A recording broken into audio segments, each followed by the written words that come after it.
Good morning, everyone.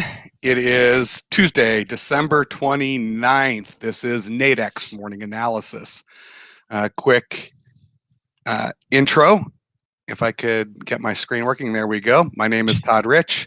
With me is Brian Caprice from Keep Trading Simple. Before Brian and I do a little bit of an analysis of what's going on in the markets today and what to maybe be looking at, I need to share this disclaimer that trading involves risk and may not be appropriate for everyone, that any trading decisions you make are solely your responsibility and at your own risk. And then lastly, and this is important, this is an educational session. Please do not construe anything Brian or I say as a buy or sell recommendation. We are doing this for your education purposes. So with that quick intro, let's change the screen up here. There we go. Wow, that's kind of strange. Yeah, that was a little odd setup. Not So Monday. yeah, just to tee things up for this morning, Yep. it's quiet. Equities melting higher, gold and oil going sideways, a little bit of fun in some of the FX markets. So why don't you kick us off with a little bit of stuff, and then we'll take a look at a couple Yeah. of So this trade seems setups. to be the headline of the morning. I just brought this one across. I'll show you the daily FX one as well. But everybody's talking about how there's so much negative sentiment in the dollar right now. Interesting in here, and I don't know if you guys can see this. It's talking about the net short non-commercial positions, meaning not the big money out there, the just kind of general overall public, is saying that the negativity on it, the net shorts have surged to levels not seen since March 2011. Kind of interesting. And again, they're saying the hedge funds are being split back and forth. So interesting there. And again, daily FX says the same thing. Dollar sentiment, deteriorates, particularly against the euro. You're seeing here that we're talking about a euro breakout. And again, in looking at the charts, the euro is one of the things that actually is somewhat setting up. There's not a whole. Basically, again, this week, a lot of things are moving sideways.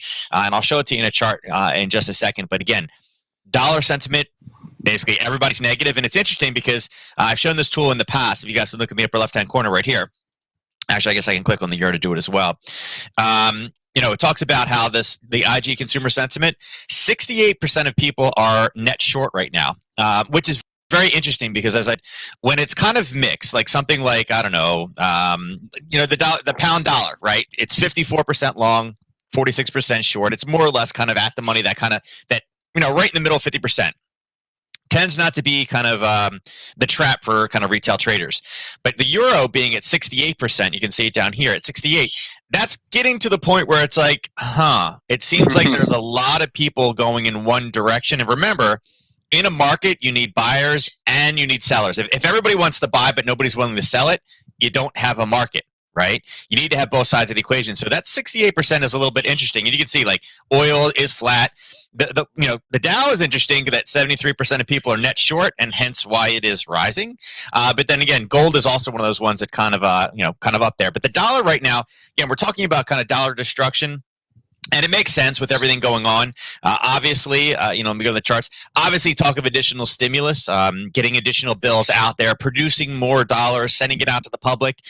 Those are all things that weaken the dollar. And in the currency realm, what brings strength is interest rates, right? Right. If you're going to put money in the bank, you want to make sure you're getting paid for it, right? So again, with no interest rate, it just weakens it. The lower, the zero interest rates everywhere, obviously weak, but the more and more dollars you put out there and print, the weaker it gets. But interesting enough, you can see that many, many people are short. And yes, it is rising. This is a 4-hour chart. You can see over the last 16, 24 hours, this one has pretty much gone straight up. In fact, in the last 24 hours, you guys know that I use this pip change tool all the time. This is the winner at 47. So this is really the only thing right now in currencies, minus the dollar Swiss a little bit, that is really moving right now. And you can see it's basically been straight up. So on a daily basis, and again, this is a 4-hour chart. You guys know I use the higher time frames to kind of figure out where the curve is. Things tend to revert back to the mean a lot of times. We're kind of, and you guys can see in this gray box, we're kind of at the upper extreme right now, right? And if we look to the left, right, go to the left and see where we are. This 122.60 is an area we've talked about. Now, yesterday we had a push down. We've had this kind of grind up, and now you can see there's a lot of wicks over here. It's having some issues. In particular, we have, this area right here. Whoops, I'm just going to get this and use this. You can see that over here, sellers stepped in. base came back up. They try to touch it again, boom. It tried to end here on a Friday, boom, again. And every time it keeps poking its head up in here, again, in this extreme range, we seem to be having the same type of issue. This was a very, very big push down. And again, that's right around where we are right now, and you're seeing it chop. And then same thing right here. Now remember, everybody's going in one direction, and it's kind of like, well, wait a second, I've been short. I'm short. My God, why is it doing this, right? Now we're kind of back up in that extreme range. It may be an opportunity to take some type of a short position. And again, because 68% of people are short this one, hence why it is going higher. But eventually, it'll hit that point where people are like, I can't stay short anymore. I'm losing too much money by being short. And again, that is, let's see, we'll go back to it again. Right. That is 68% of people right now are losing money as this continues to go higher. Eventually, they have to cut their losses and start selling it. And that's where the initial rollover will occur and bounce down. Whether it happens today in this short week, maybe not. But that's about the the best looking setup, or best at least approaching a technical zone that we have out there right now. All right, let's take a look at that over on the Nadex platform. And here, let me move that over. Right, the dollar's just it's getting crushed.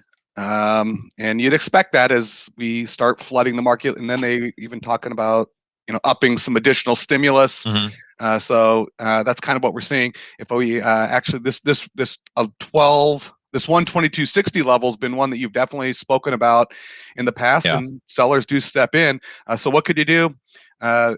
This is, I'm looking at call spreads right now. I mean, and there's a call spread upper range in that area where if you wanted to take a short position, looking for this to roll over today. This is a daily contract. I mean, there's an opportunity in there, limited risk, defined risk, defined reward. That's one way to potentially play it.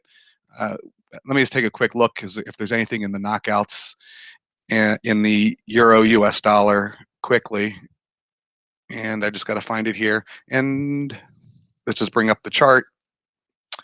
Let's get out of here and take a look. What do we got in knockouts that there's and again, that 122.60 level is right where we are here. So is there something to be potentially done with a knockout? Oh, helps if I click on the right one. There we go. I mean, there's some ideas to look at. If you're interested, knockouts or the call spreads might be one way to play the euro US dollar. Mm-hmm. I want to also mention that we're probably not going to do a lot this morning. Let's do one other market, because Brian's going to be doing a full-blown analysis in 3 hours, where he goes through all the markets. We do this on every Tuesday, where he'll do a deep dive. In fact, I'll show you where that is in a moment, on where you can sign up for that webinar for later today if you're not registered. But while I get set up for that, is there another market that you want to take a peek at? Yeah, there's two things. And again, this will be a little bit more of a foreshadow. We'll break it down later today. But one thing, I don't know if you guys can see this or not, but I just kind of stumbled upon this a second ago. Like I said, there's a wealth of information on this site. I guess the Daily FX team posted 34 minutes ago. I'm not a Twitter person whatsoever. I don't feel like people need updates like that so often, but I said it official. Biden is to say that the COVID infection rate is increasing. And Biden's he'll plan to boost vaccinations in dollars towards the public. So that's interesting. We see that the market again overall is 72% net short, and for the most part, we're not seeing too much other movement. Again, gold is overly long at this point, but if Biden mentions this morning, this could be a catalyst that kind of roll the overall indices to the downside. Because like I said, nobody wants to hear at this point. I mean, everything should be good, right? We have vaccines. Nobody wants to hear that an infection rate is going higher. So just stumbled upon that one. Watch that one. One other thing I do want to talk about real quick, and again, we'll break this down a little bit more, is oil.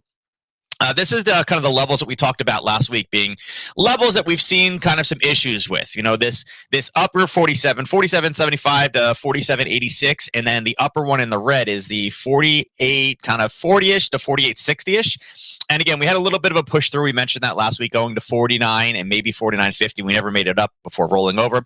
But as you can see, we've been bouncing, and really in the last, this is an hourly chart. So really back to about here is where we were yesterday. So you can see overall, we've had almost no movement in 24 hours. Because right where the cursor is right now, if you guys can see it right here, That's where we were yesterday. That's where we are right now again. And again, we're still kind of respecting those two levels.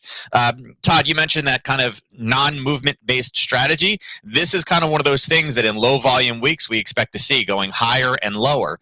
And again, there are positions that you guys could play in this one, kind of staying in the same range. And if I was to make adjustments to it now, I would still say holding this kind of bottom level down here, this 47.50 to 47.70 range. And then also, if I drew let me see here. Let me get a rectangle. You could use this area up top and kind of start playing some type of a squeeze position, top and bottom. Like I said, this area has been top. It based in here, and then it was a same thing, top, and then it used this as a bottom, and then top, and then we're coming back up into it again. So Right. it's this 48.50 is an area that the market is.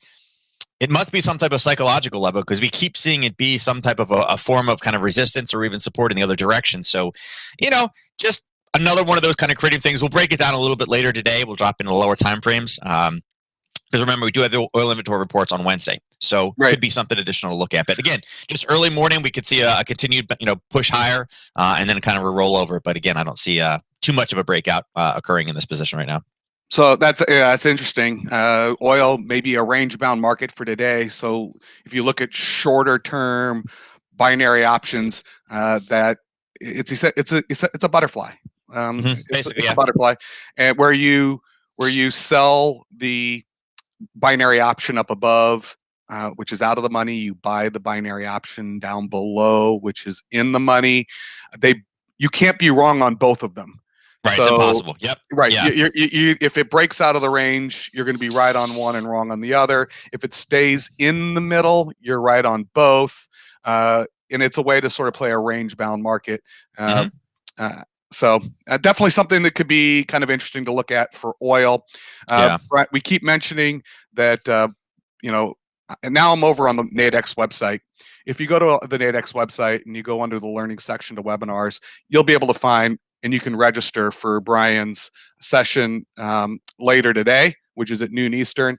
I'm also going to tee up that we've got sessions. We've currently got our entire January calendar out there, and I'm going to mention it now because you people will get a glimpse at it. But we are doing an entire education summit on January 19th, Tuesday after the MLK holiday, and it's up there. You can register, and it's a 6-hour day where we're going to be going through, and the title really is New Year, New You, Better Trader. And we're going to go through some foundational skills to make you a better trader, including technical analysis, fundamental analysis. Brian's going to be doing an entire session on trader psychology. And then we've got how to build a trading plan and even how you trade volatility, specifically when either in high volatility or low volatility markets, some of those strategies that we were just kind of talking about.